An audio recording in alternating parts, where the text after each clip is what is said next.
नमस्कार मित्रांनो, मी अमर स्पर्धा मित्र चॅनलमध्ये आपलं स्वागत करतो. मित्रांनो, आज या व्हिडिओमध्ये आपण बघणार आहोत 12 बोर्डचा रायटिंग स्किलचा टॉपिक, ज्याचं नाव आहे group discussion.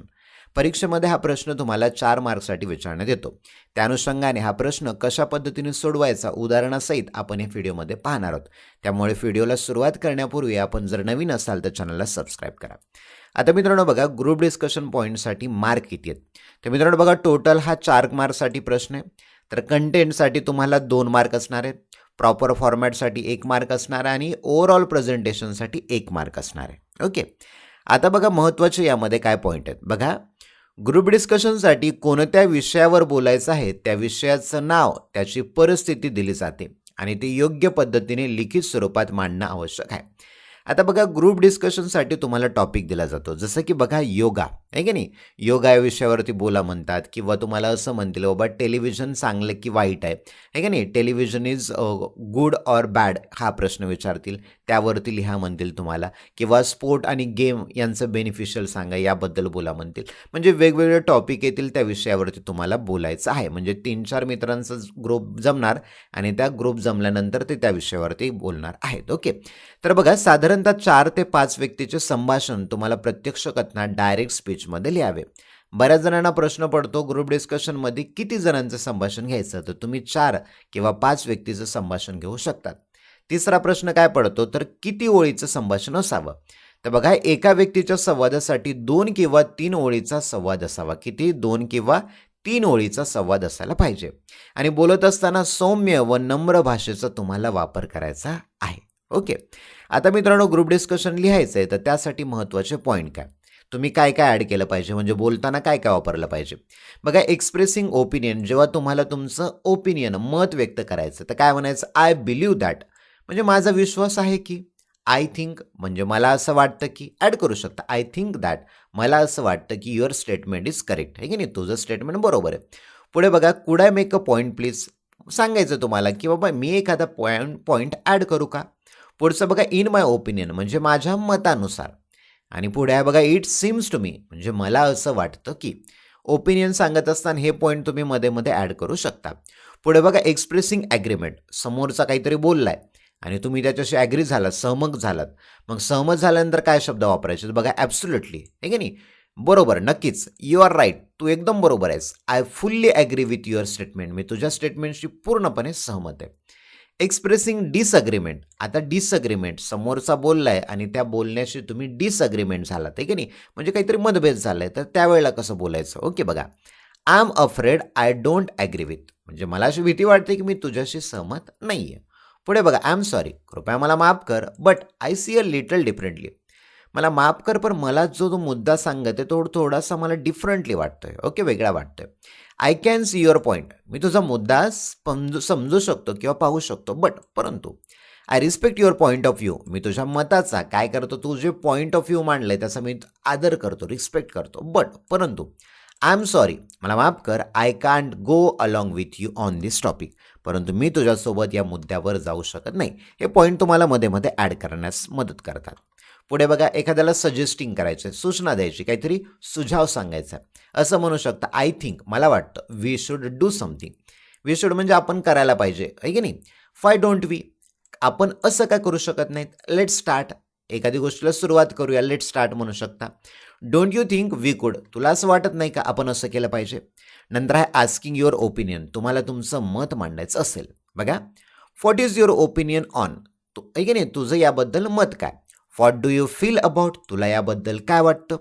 I would like to know your stand on, म्हणजे मला तुझा ज्या गोष्टीवरती स्टँड आहे, तुझं मत आहे, त्याबद्दल माहिती घ्यायला आवडेल. पुढे बघा, इंटरप्ट करायचं, बोलत असताना एखाद्याला इंटरप्ट करायचं तुम्हाला, म्हणजे अडथळा आणायचा, त्यावेळेला कसं बोलायचं.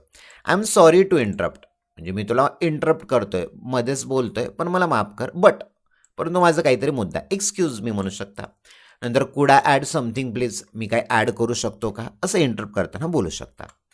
पुढे बघा, हँडलिंग इंटरप्शन तुम्हाला हँडल कसं करायचं. बघा, जस्ट मोमेंट प्लीज, कुणीतरी तुम्ही बोलत आहात आणि तुम्हाला थांबवतंय, तर त्यावेळेला कसं म्हणायचं, जस्ट मोमेंट प्लीज, काही क्षणभर थांब.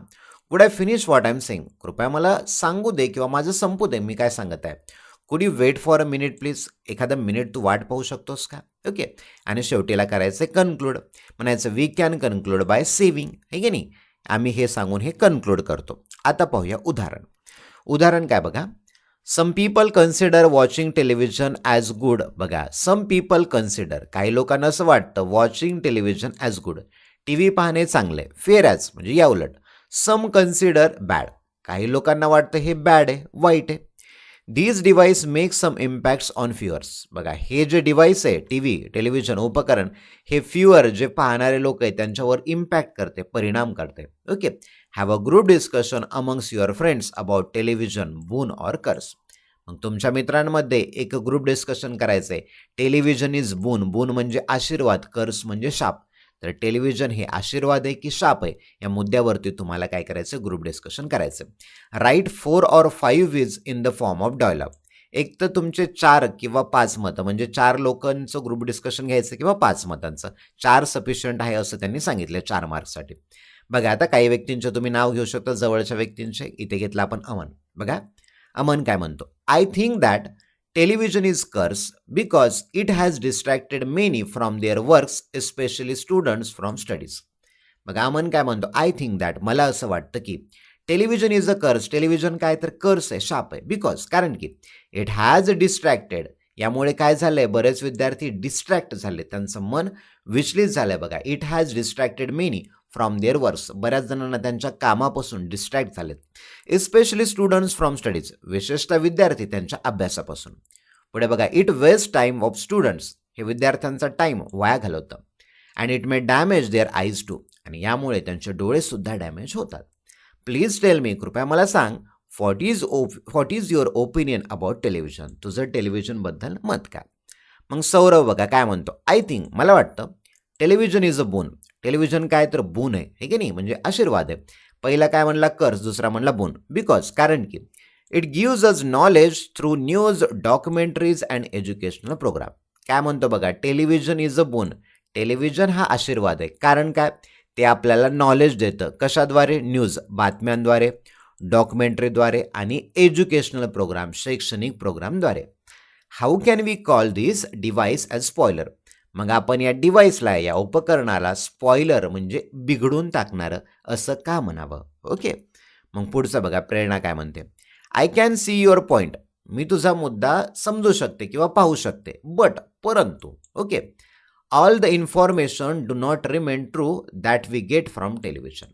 बघा काय म्हणते, किंवा तुझा मुद्दा बरोबर आहे, परंतु all the information do not remain true that we get from television, टेलिव्हिजनवरून आपल्याला जी काही माहिती मिळते ती खरी असू शकत नाहीये.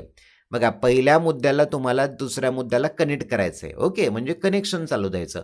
एकाने स्टेटमेंट दिलं की लगेच दुसऱ्याचं स्टेटमेंट त्यामध्ये ॲड करायचं. ओके, आणि तसं तुमचं डिस्कशन वाढवायचं. आता बघा काय म्हणतो. I can see your point, मी तुझा मुद्दा समजू शकतो, बट परंतु all the information do not remain true that we get from television, टेलिव्हिजनवरून आपल्याला जी काही माहिती मिळते ती खरी असू शकत नाही. Some news on television are fake, काही बातम्या टी व्हीवर दाखवतात त्या फेक असतात. अँड र्युमर्स, आणि अफवा असतात, can be spread out through it, आणि काही बातम्या फेक असतात, त्या बातम्या फेक असल्यामुळे त्या अफवासुद्धा पसरवू शकतात. पुढे बघा, the name idiot box given to television is appropriate. मग ही प्रेरणा म्हणते, जे टेलिव्हिजनला नाव दिले इडियट्स बॉक्स, हे ॲप्रोप्रिएट आहे, योग्य, तंतोतंत आहे. मग पूजा काय म्हणते बघा. Television is known as idiot box. बघा, कनेक्ट केला. Television is known as idiot box, टेलिव्हिजनला इडियट्स बॉक्स म्हटलं जातं. बट, परंतु I want to add one point add, परंतु मला त्याच्यामध्ये एक पॉईंट ॲड करायचा आहे. बघा, if it is an idiot box but why it is giving us each and every information at home. बघा, इफ, जर, it is an idiot box, तुम्ही म्हणतायत इडियट बॉक्स त्याला, परंतु five it is giving us each and every information at home. Five हे का आपल्याला information देत आहे, ईच अँड एव्हरी, प्रत्येक इन्फॉर्मेशन घरी बसल्या बसल्या देत आहे, मग त्याला आपण इडियट बॉक्स का म्हणायचं. नावडेज म्हणजे आजकाल, lots of students are educating through television. आजकाल खूप सारे, पुष्कळ असे विद्यार्थी टेलिव्हिजनचा वापर करून शिक्षण घेत आहेत. पुढे बघा, तेजस काय म्हणते. Absolutely you are right.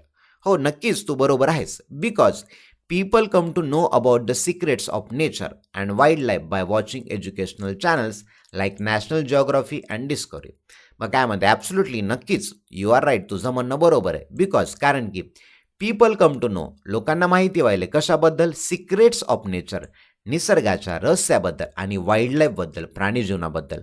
कशामार्फत, watching educational channel, ते शैक्षणिक चॅनल बघत आहे जसं की नॅशनल जिओग्राफी असेल किंवा डिस्कवरी असेल.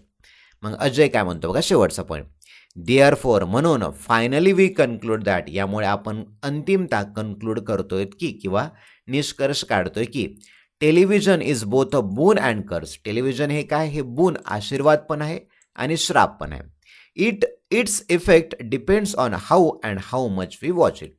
मग त्याचा इफेक्ट, त्याचा परिणाम कशावर अवलंबून ठरतो, हाऊ म्हणजे कसं आणि हाऊ मच म्हणजे किती प्रमाणात आपण त्या टी व्हीला बघतो, यावरती सर्व काही डिपेंड ठरतं. ओके, मग असा आहे ग्रुप डिस्कशनचा टॉपिक मित्रांनो. ओके, तर मित्रांनो बघा, आपली 12 बोर्डची बॅच आहे, ऑफलाईन बॅच आहे. परभणीची असाल तर तुम्हाला पत्ता सांगतो, कंठक निवास शारदा कॉलेज समोर परभणी येथे आपली 3 महिन्याची बॅच चालते.